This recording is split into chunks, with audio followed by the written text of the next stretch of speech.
Muy buenas tardes, bienvenidos al canal de Rubén Fidalgo. El protagonista de esta videoprueba es el Audi 4, un modelo que se presenta en el Salón de Ginebra en marzo de 1980, aunque este excepcional ejemplar está fabricado en abril de 1983. Vamos a hablar un poco de la historia del Audi 4, por qué es tan importantísimo este modelo para la marca y por qué hoy en día es una locura las cotizaciones que está teniendo, cuando en su momento tampoco fue un coche que se vendió excesivamente bien. Al final es un coche que se vendió entre 1980 y 1991, nada menos que 11 años, y se vendieron apenas 12.000 unidades, así que costó venderlas. Vamos a ver por qué costó venderlas en su día y, sin embargo, por qué Audi tenía un plan muy claro ya con este coche.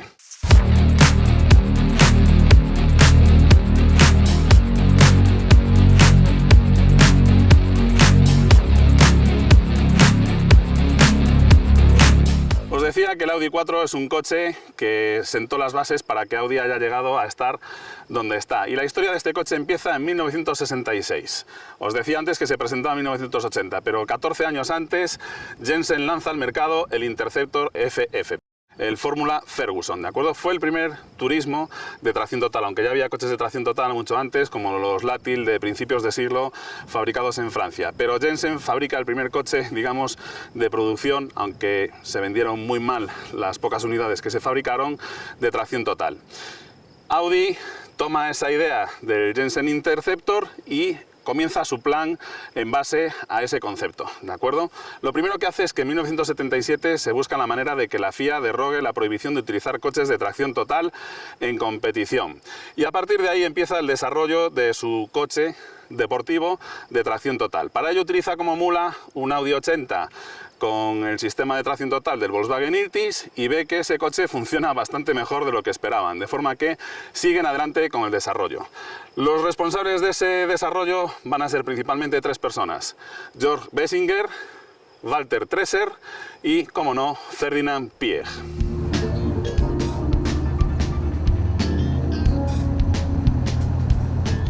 El siguiente paso en ese plan de alzar a Audi como una marca puntera al nivel de BMW y de Audi llega en 1978 con la presentación del Audi 200, ¿de acuerdo? Que era una especie de versión de más prestaciones y mejor equipada del Audi 100.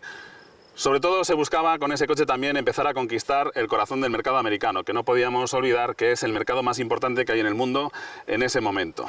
El Audi 200 destaca sobre todo porque al motor de 5 cilindros, curiosamente desarrollado por Ferdinand Piëch después de irse de Mercedes, donde había colaborado en el desarrollo del motor de 5 cilindros diésel de los W123, desarrollan el motor de 5 cilindros atmosférico y le añaden un turbo. Y así nace el Audi 205T, el coche de tracción delantera más rápido que hay en el mundo en ese momento, cuando ya se había retirado del mercado el Citroën SM, con 202 km por hora de velocidad punta.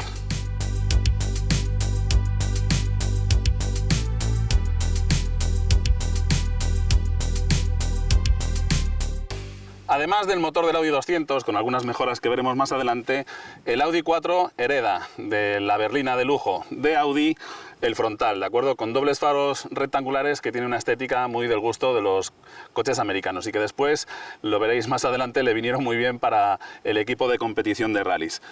Lo que sí que se conserva después de mediados del año 83, que cuando se hace un pequeño lavado de cara del diseño del Audi 4 y se utilizan estos faros que ya vienen las dos ópticas ocultas bajo un único cristal, sigue conservando los intermitentes y los antinielas, que son exactamente iguales que los del Audi 200. En cuanto al diseño, bueno, pues lo que se buscaba era darle a un chasis que no dejaba de ser una evolución del Audi 80 un mayor empaque del modelo de más lujo y prestigio de la marca alemana.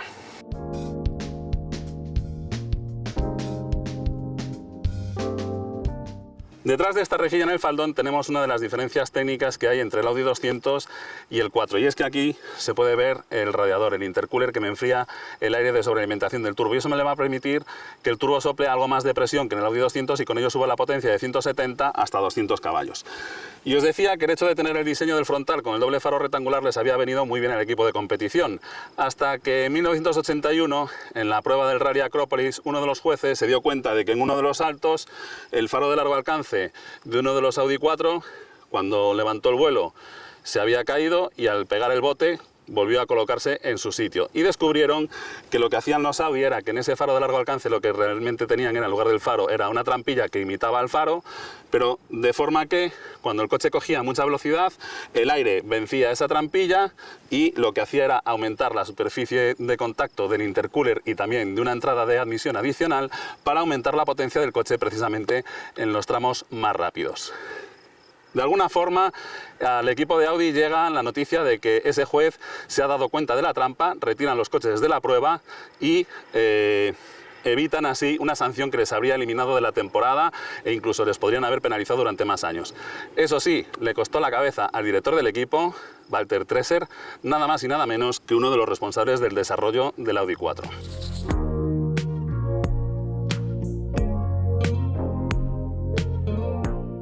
En esta vista lateral del Audi 4 vemos que es un coche, pues bueno, relativamente compacto, estamos hablando de 4,4 metros de largo.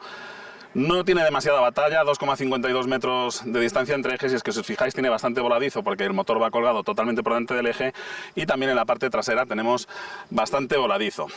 Poco después de cortarle la cabeza a Walter Tresser, este responsable de Audi, ya en paro, decide lanzar una serie de 39 unidades de una versión descapotable con un techo practicable bastante peculiar y que podréis ver aquí en las imágenes del Audi 4. Como digo, solamente se fabricaron 39 unidades y la verdad es que sus proporciones son bastante espantosas. Años más tarde, en el 86, BMW le copiaría el recurso de estos pasos de ruedas sobredimensionados del Audi 4 para el mítico BMW M3 E30. Y la verdad es que son tal vez el detalle estético que más caracteriza el diseño del Audi 4 y que hace que tenga ese aspecto de coche poderoso en la carretera, ¿de acuerdo? Después, cuando sacaron la carrocería del Audi Coupé básico, por decirlo de alguna manera, sin estos ensanchamientos en los pasos de rueda, la verdad es que se veía el coche un poquito desnudo después de haber visto durante 2 años antes esta carrocería con los pasos de rueda mucho más anchos.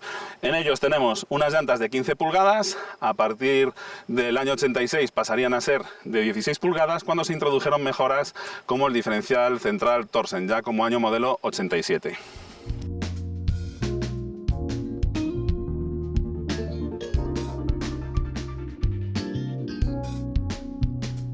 A lo largo de los 11 años que se mantuvo en el mercado, entre el 80 y el 91, el Audi 4 la verdad es que tuvo muy pocos cambios estéticos, ¿de acuerdo?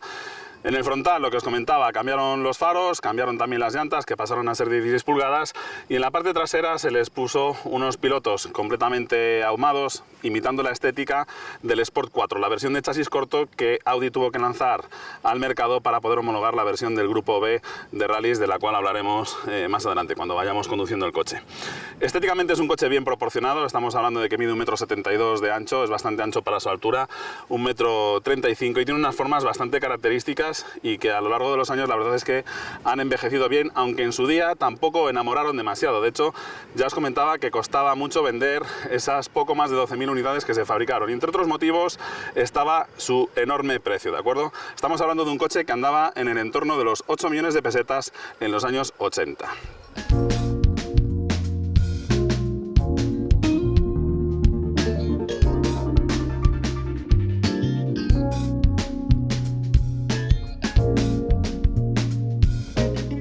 A lo mejor nos parece que no era tan caro 8 millones de pesetas en su día, teniendo en cuenta las cotizaciones que está alcanzando este coche hoy en día, pero insisto en que el 4 se ha convertido en un icono no desde el momento en el que salió. Costó muchísimo vender esas primeras unidades y aunque sí que puso los cimientos para ese cambio en la mentalidad con respecto a Audi, no siempre lo ha tenido fácil, ¿de acuerdo? Fue un camino de muy largo recorrido en el que Audi tuvo que poner mucho empeño durante muchos años. Al Audi 4, no solamente en competición, en los rallies, también lo utilizó en carreras como el Pikes Peak en los Estados Unidos. Insisto en que quería ganarse el corazón de los americanos, que era un mercado importantísimo. Con el Audi 4, con el Audi 200, con los míticos Audi 90 en las IMSA GTO, en fin. Ahí trataron de ganarse el corazón de los americanos. Y después en Europa continuó el trabajo para afianzar esa imagen de sistema fiable y sobre todo confiable y de mejor rendimiento en los sistemas 4 con los Audi 4 en el DTM, etc. Fue un trabajo muy largo y que ha dado sus frutos, pues digamos que a partir de mediados de los años 90, que es cuando realmente Audi consigue ese estatus de ser un verdadero rival para marcas como BMW o Mercedes.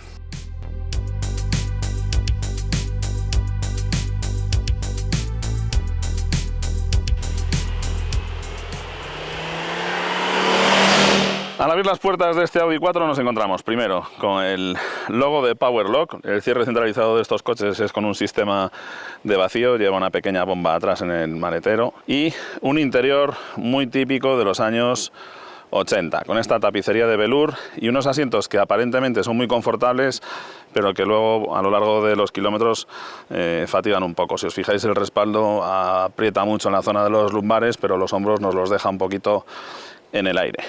El salpicadero, formas rectas que estaban muy de moda en la época, el volante con la inscripción de turbo y el cuadro de instrumentos digital del que hablaremos en profundidad después. Como veis, el interior, buenos acabados, materiales típicos de la época, muy parecido a lo que nos encontrábamos en modelos como los Audi 80 y también en los Volkswagen. Este es el salpicadero del Audi 4, como veis tiene formas muy rectilíneas, típicas de finales de los años 70 y comienzos de los años 80. En la consola central tenemos los mandos de la climatización, el equipo de audio y los mandos para el diferencial, después hablaremos de ellos, los elevalunas, el selector del cambio y ya más a la izquierda tenemos el puesto de conducción. Esta sería más o menos la vista que tiene el conductor. Como veis, los mandos quedan todos bastante a mano, con muchas teclas en la capilla del cuadro de relojes y la instrumentación que veremos ahora en detalle. En los años 80 estaba muy de moda la instrumentación digital en los coches. Teníamos el Opel Kadett, por ejemplo, Fiat Tipo y Fiat Tempra, Renault 21 TXE, y el Audi 4 pues también heredaba esa moda. El cuadro de instrumentos es bastante completo. Tenemos aquí la presión de sobrealimentación del turbo, temperatura refrigerante, nivel de combustible y a la izquierda el cuenta revoluciones y también el ordenador de a bordo y en el centro el velocímetro. Y una curiosidad es que tenemos con esta tecla al lado del reostato que regula la iluminación, la función de Night Panel que reduce la información exclusivamente a la velocidad para evitar distracciones y demasiada claridad por la noche. A lo largo de la historia, Audi ha ido modificando el funcionamiento de su sistema de tracción total. En estos primitivos 4 lo que teníamos era un sistema con 3 diferenciales abiertos, ¿de acuerdo? El delantero, el central y el trasero, diferenciales convencionales, pero que tenían la peculiaridad de que los podíamos bloquear. En esta primera posición está bloqueado el diferencial central y en esta segunda posición bloquea el central y también el trasero, ¿de acuerdo? Solamente quedaría abierto el diferencial delantero. Y luego os explicaré cuando hablemos del motor qué ventajas y qué inconvenientes tiene este sistema. Para entrar a las plazas traseras abatimos el respaldo, es una pena que no se desplace ligeramente la banqueta para hacernos un poquito más fácil el entrar aquí detrás y nos encontramos con unos asientos claramente configurados para 2 pasajeros, de espacio para las piernas no va mal, pero lo que sí que nos va a faltar es un poquito de altura para la cabeza. El detalle del techo también tapizado como el interior, la verdad es que le queda muy bien.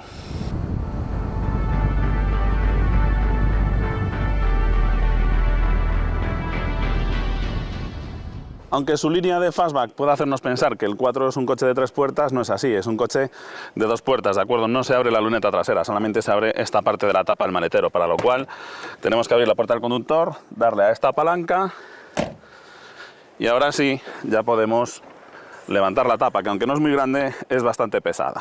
Como veis, la boca de carga no es tan grande como si abriera el portón, lógicamente, pero bueno, es suficiente. Lo que sí que tenemos es una rueda de repuesto y sobre todo esa pequeña joroba en la parte donde estarían los respaldos traseros que hacen que no tenga unas formas muy regulares y muy aprovechables, aunque en cuanto a volumen realmente no está mal.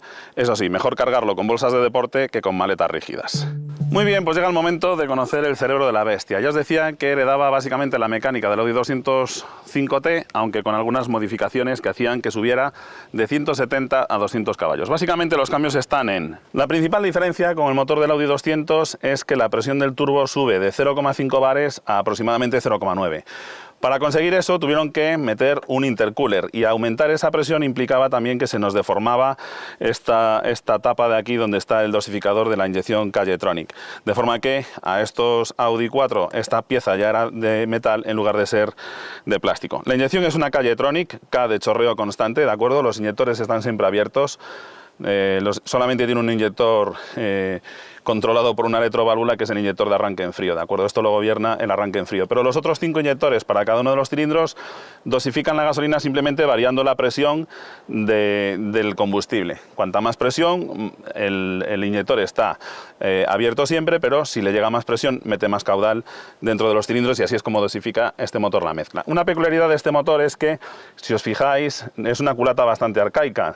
Es un bloque de fundición gris, culata de aluminio, pero la admisión y el escape están por el mismo lado, ¿de acuerdo? ¿Qué es lo que hace esto? Bueno, pues que el calor del colector de escape suba al colector de admisión. Aquí se acumula muchísimo calor, de hecho esto quema si lo toco con la mano, y hace que en los arranques en caliente muchas veces se evapore la gasolina y les cueste muchísimo a estos motores arrancar en caliente. Si tenéis algún problema de arranque en caliente con alguno de estos coches, lo más probable es que esté fallando este sistema de aquí. No el sistema, esto no es más que un ventilador que lo que hace es enfriar un poco los inyectores para evitar esa evaporación del combustible. Lo que sucede es que el sensor de temperatura que gobierna este ventilador suele fallar y hace que no se encienda el ventilador. Así que ya sabéis, si el coche os arranca mal en caliente, revisad el sensor de temperatura. Otro posible fallo lo tenemos en la válvula de descarga del turbo. La válvula en sí es muy fiable, pero el tubo atmosférico a donde echa los gases cuando tenemos sobrepresión a veces se obstruye con los años, el óxido, etc. Como veis, el motor está todo él colocado por delante del eje. Fijaos dónde están las torretas de la suspensión, la barra de dirección está aquí y todos los 5 cilindros están colgados por delante del eje. Para evitar que el morro fuese todavía más largo, fijaos que el motor de 5 cilindros ocupa lo suyo, aunque una de las ventajas era que era más corto que un motor de 6 cilindros, es un motor bastante largo. Pues lo que hicieron fue poner el radiador de agua en un lateral, de forma que no va aquí delante, y así se ahorraron pues eso, unos 15 centímetros más de longitud en el coche. Esta mecánica es ultra robusta, ¿de acuerdo? Esto es un hierro casi indestructible, y el sistema de tracción total, ahora hablaremos de él. Os comentaba al principio que la mula que utilizaron para desarrollar el Audi 4 era un Audi 80 de 2 puertas, al que le habían trasplantado directamente el sistema de tracción total del Volkswagen Iltis. Aquello no tenía diferencial central, ¿de acuerdo? Era básicamente un 4x4, como si fuera un Land Rover, por decirlo de alguna forma. ¿Qué pasa? Que a la hora de circular por asfalto es imposible circular con un coche por asfalto si no tienes un diferencial central. Y el problema de poner un diferencial central en un coche es que, y esto ya sé que alguno llevará la contraria, en el momento en el que tú tienes una sola rueda que patina, toda la fuerza se va a ir por esa rueda. Como lo veis, aunque tengas un coche de tracción total, si pones una rueda en el aire, toda la fuerza se va a ir a esa rueda. ¿Por qué? Porque los diferenciales son máquinas muy vagas que lo que hacen es mandar la potencia a la rueda que tiene más fácil el girar. Para evitar quedarnos con una rueda en el aire y el coche totalmente sin tracción, es para lo que se ponen diferenciales, pues como los Torsen o los bloqueos de los diferenciales. Y en el Audi 4, en la primera generación, lo que hicieron fue añadir un diferencial central bloqueable, ¿de acuerdo? Y también un bloqueo en el diferencial trasero. Tú podías elegir entre los bloqueos de un diferencial u otro. A partir de 1987, ese diferencial central bloqueable lo cambiaron por un diferencial de tipo Torsen, que ya no necesitas bloquearlo porque el Torsen funciona casi a la inversa. El Torsen, si detecta demasiada diferencia de giro entre una y otra, interpreta que esa rueda está perdiendo adherencia y lo que hace es precisamente mandar algo más de par a la rueda que más fácil tiene el giro, de forma que con el Torsen no es necesario el bloqueo del diferencial. Pero para circular con un Audi 4 por carreteras con hielo, con nieve, por pistas o para abusar del gas, tenías que utilizar de alguna forma los bloqueos. Eso sí, eso somete a un estrés mecánico a las transmisiones increíble, de forma que en carretera prácticamente nunca, o mejor dicho, nunca deberíais utilizar los bloqueos de los diferenciales. Sí, ya sé, me diréis, vamos a ver, Rubencito, entonces ¿para qué narices queremos un coche con tracción 4 si con que una de las ruedas me pierda motricidad ya me quedo tirado? Bueno, pues muy sencillo. La ventaja de los sistemas de tracción total es que en este coche, por ejemplo, que tenemos 200 caballos, cuando aceleramos, cada rueda tiene que lidiar como máximo con 50 caballos y es muy poco probable que hagamos patinar una rueda si solamente tiene que traccionar con 50 caballos. Si este coche fuera de tracción delantera, a cada rueda delantera le llegarían 100 caballos y con 100 caballos ya sí que es bastante fácil poner en aprietos a una rueda en cuanto a motricidad, de forma que los coches con tracción total lo que tienen es mucha más motricidad porque a cada rueda le llega menos fuerza, así de simple.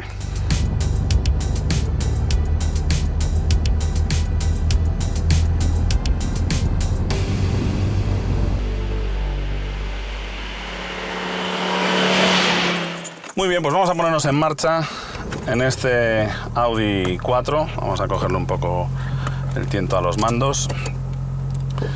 Y la verdad es que es un coche que me trae muy buenos recuerdos, porque en casa, en 1990, mi padre se compró un Audi 200 Turbo 5T de 1982, que reemplazó al Volkswagen 411 que teníamos antes, y aquello fue, pues la verdad es que un salto estratosférico, ¿de acuerdo? Y siempre recuerdo de aquel coche, el sonido del motor era una auténtica pasada. De hecho, pues bastantes minutos antes de que mi padre entrase por la puerta de casa, yo ya estaba abriendo la puerta para que lo metieran en la cochera, porque le oía llegar. Y no porque condujera de forma sport ni mucho menos, sino porque el 5 cilindros tenía un sonido absolutamente único. Recuerdo que era el coche que yo conduje en cuanto me saqué el carnet de conducir, y recuerdo que era un coche un poco torpe. La entrada en curva, pues eso, se notaba bastante morrón, y que andaba bastante justito de frenos para lo que corría el coche. Y luego que el motor era un motor muy turbo, ¿de acuerdo? No había nada por debajo de 3.000 vueltas, aunque pisaras el acelerador a fondo, y por encima de 3.000 vueltas, si ibas a punta de gas y pisabas el acelerador a fondo, el coche corría, pero después de medio segundo o así de haberle dado el pisotón al acelerador. Tenía muchísimo retraso de respuesta al turbo, y luego, aparte de eso, por debajo de 3.000 vueltas no había absolutamente nada. Así que ese es el recuerdo que yo tenía de aquel Audi 200. Este 4, ya os digo que es algo más ágil el eje delantero, no es tan torpón como lo recordaba. El motor sigue estando muerto por debajo de 3.000 vueltas, ¿de acuerdo? Aquí, por debajo de 3.000 vueltas, no hay absolutamente nada. Y estoy pisando el acelerador a fondo, y a partir de 3.000, ahí ya empieza el turbo a coger presión, y ya sí que me da algo de alegría, ¿de acuerdo? Es más ágil, no es tan pesado el morro como en el 200, sí que entra mejor en curva. La suspensión es un poquito más dura también. Sí, claramente el coche es más ágil que el Audi 205T.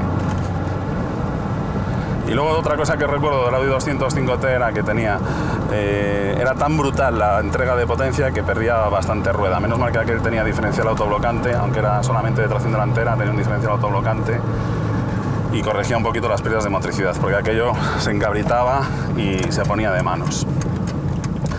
Como digo, es un coche que a mí me llama la atención que haya cogido tanta fama. Es curioso lo que ha hecho la competición, y en parte, pues bueno, le da la razón al plan que tuvieron los responsables de Audi de hacer ese plan tan ambicioso en competición, porque consiguieron que este coche, que realmente no tiene un comportamiento excesivamente sport, ni mucho menos, es más un GT. La respuesta del motor es exactamente igual a como yo la recordaba. No tenemos nada por debajo de 3.000 vueltas, lo bueno empieza a partir de las 3.000, 3.500, y luego el turbo tiene muchísimo retraso de respuesta, ¿de acuerdo? Es el típico coche que casi hay que conducirlo un poquito con el pie izquierdo, llevándole con el gas en el pisado para tener siempre el turbo cargando y reduciendo velocidad con los frenos, pero así los achicharra rápido, porque ya digo que no es un coche que para nada tuviera muy buenos frenos, aunque este ya lleva un sistema de frenos de alta presión algo mejor que el del Audi 200. De hecho, lleva una esfera acumuladora de presión similar a la de los sistemas de Citroën para trabajar con un poquito más de presión en los frenos. Pero bueno, sí que la dirección se nota, claramente es un coche bastante morrón.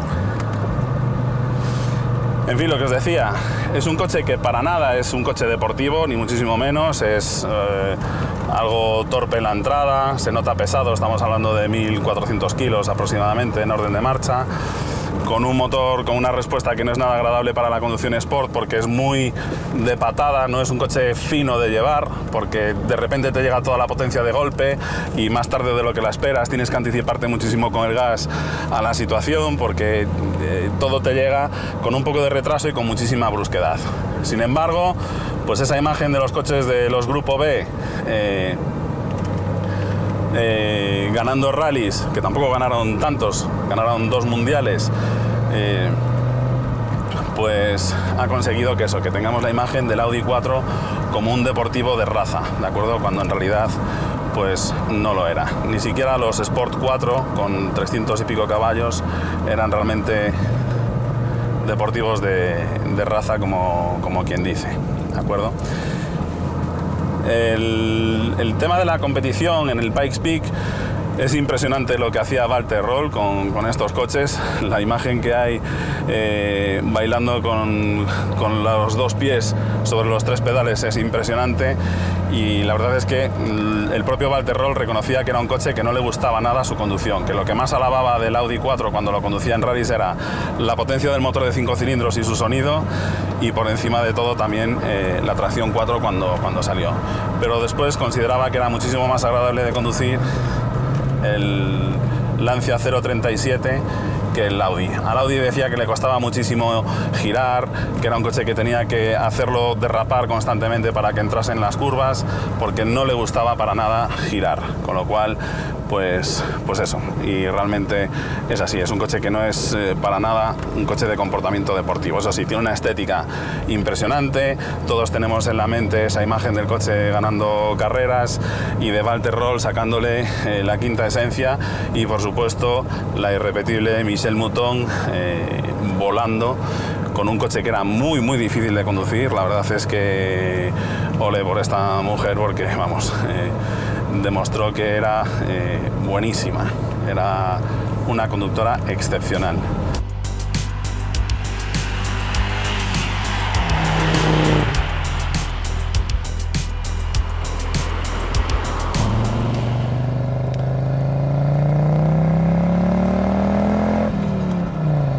Sin lugar a dudas, lo más impresionante del Audi 4 es el motor, ¿de acuerdo? El sonido que tiene el motor y la forma en la que entrega la potencia, pues hace que uno tenga una sensación de que está conduciendo realmente una máquina ganadora, ¿de acuerdo? Aunque luego el comportamiento, pues ya os digo que no acompaña mucho a toda esa puesta en escena que tiene el coche. La verdad es que el sonido es glorioso. Es suspirador, claramente, pero bueno, no tanto como recuerdo que era el Audi 200.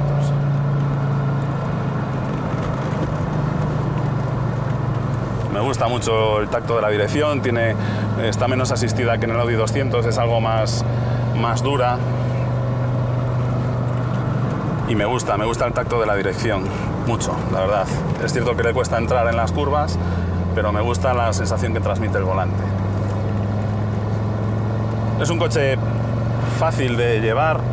Desde luego, si quieres ir rápido con él, tienes que anticiparte mucho, sobre todo con el gas, porque sí que tarda en llegar la potencia y luego llega todo muy de golpe, pero bueno. En cuanto al equipamiento y los acabados, bueno, pues la verdad es que el coche, los acabados son buenos, los materiales, pues hay algunos plásticos que tienden a agrietarse, como las carcasas de los altavoces, unos marcos que llevan también en las puertas. Me acuerdo que en el Audi 200 estaban partidos la mayoría de ellos. Luego también los asientos, el mullido no es muy sport, que digamos, por eso mucha gente acaba montando los asientos Recaro, que después se montaron de serie en los Sport 4. Tenemos aire acondicionado, dirección asistida, el evalunas eléctrico, el cierre centralizado neumático, en fin. Es un coche que estaba bien equipado, pero que para 8 millones de pesetas que costaba tampoco era aquí ninguna cosa estratosférica lo que nos ofrecía. Y en cuanto a los consumos, pues bueno, no es un motor excesivamente tragón, las inyecciones Calle-Tronic tampoco son el cómodo de la eficiencia. Os decía antes que es una inyección en la cual los inyectores están constantemente chorreando, y eso hace que los consumos no sean muy buenos. ¿De cuánto estamos hablando? Bueno, pues en el 4, que tiene que arrastrar las transmisiones de los dos ejes, etcétera, el consumo es un poquito más alto que en el Audi 200, y estamos hablando de medias a los máximos legales en autopista en el entorno de los 10 litros, 10,5, ¿de acuerdo? En ciudad probablemente suba hasta los 12, no lo hemos probado tanto en ciudad como para saber exactamente el consumo que se le puede sacar a esto en ciudad, pero bueno, en el entorno de los 12, 13 litros y medio aproximadamente, ¿de acuerdo?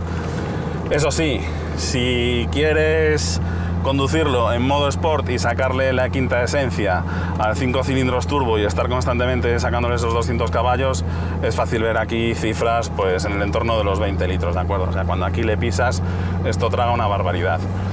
En cuanto a las cotizaciones, es un coche que vale esos entre 45.000 y 65.000 euros están vendiendo estos Audi. Luego las versiones con el motor de 20 válvulas están todavía más caras, están ya en el orden de los 60.000 euros y es una auténtica pasada ese motor. ¿Están justificados?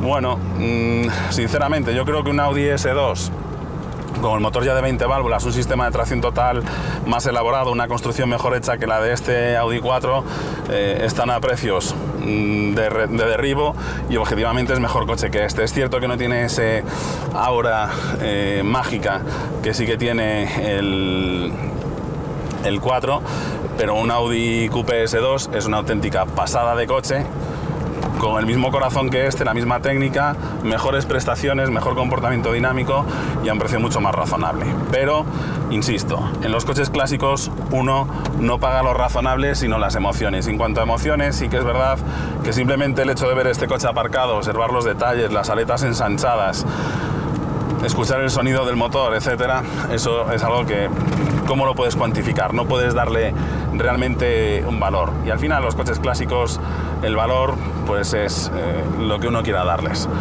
¿Están justificados los precios que tienen hoy en día?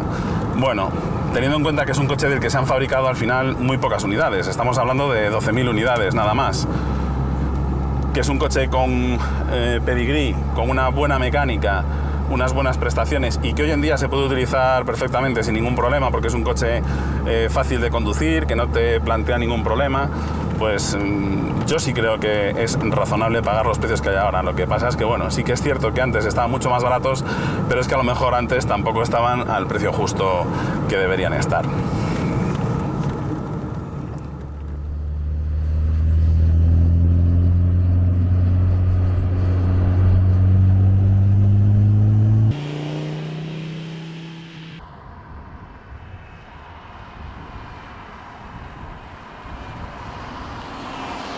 En fin, tengo que devolverle a Carlos Sequeiros, a quien le agradezco que me haya dejado este Audi 4 en un estado impecable, porque la verdad es que es un coche que, como os decía antes mientras lo conducía, hoy en día están muy cotizados, pero pasaron también su infierno, ¿de acuerdo?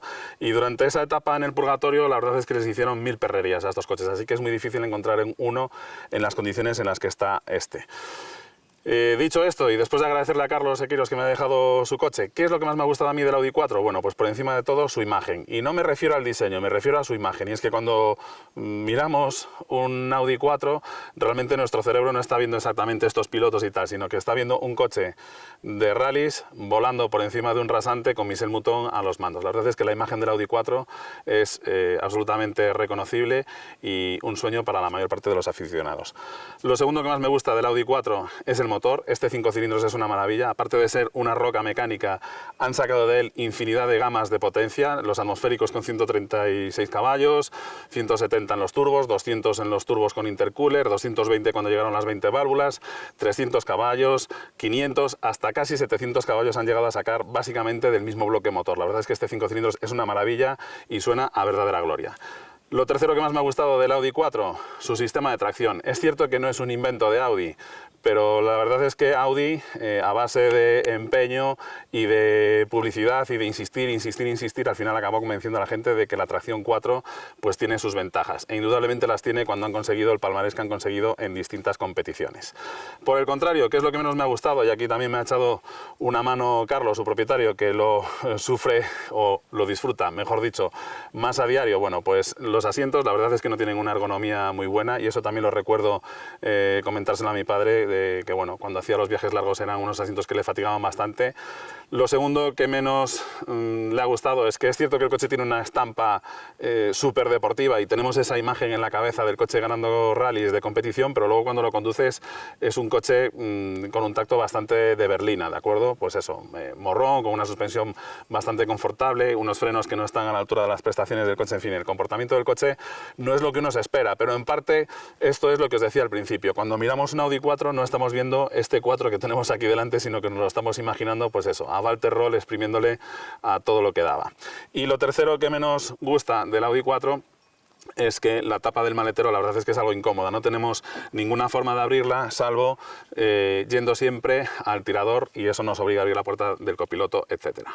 En fin, no me enrollo más, te dejo aquí la ficha técnica y algunas pasadas para que puedas escuchar bien el sonido del 5 cilindros, así que no te vayas hasta el final. Muchas gracias por haber aguantado y, como siempre, mucha suerte y hasta pronto.